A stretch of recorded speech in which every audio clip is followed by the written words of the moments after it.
Alla luce di quanto oggi il papà di Beatrice Venezzi dice nei vostri confronti, Gabriele Venezzi, cosa risponde alle critiche nel momento in cui vi apostrofa come casta che ha timore di perdere i propri privilegi? Ma questo è l'ennesimo attacco nei confronti della nostra categoria e da parte di qualcuno che, non avendo come dire, argomenti nel merito da controbattere, cerca di buttarla in cacciara politica.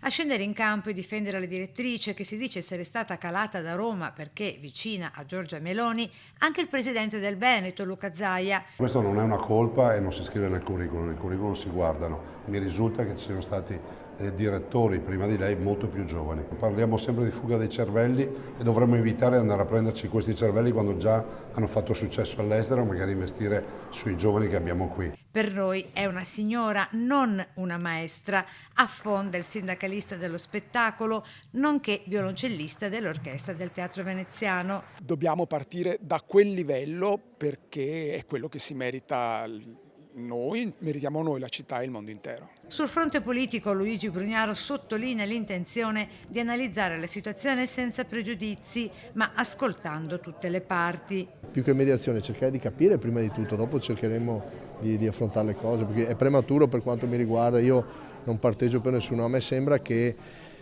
si siano scaldati molto gli animi, speriamo un attimo di raffreddare tutti. Ad oggi resterebbe confermata la prima uscita pubblica dopo la nomina della Venezzi a Mestre, prevista all'Auditorium dell'M9 mercoledì 1 ottobre alle 20 in occasione del Festival delle Idee, dove non ci sarà alcuna contestazione da parte dei musicisti dell'orchestra del Teatro La Fenice, assicura Trentin. Da parte nostra non è previsto alcun picchetto, personalmente credo che non sia il caso perché, ripeto, non è una battaglia contro la persona, perché non abbiamo nulla contro la signora Venezzi. Pur nella diversità delle posizioni, ma in segno di rispetto per la persona, l'omaggio a sorpresa di Trentin alla Venezzi con il gesto simbolico compiuto davanti alle nostre telecamere. A livello personale non c'è nulla contro di lei, quindi le regalo così attraverso la telecamera questa rosa e le auguro il meglio.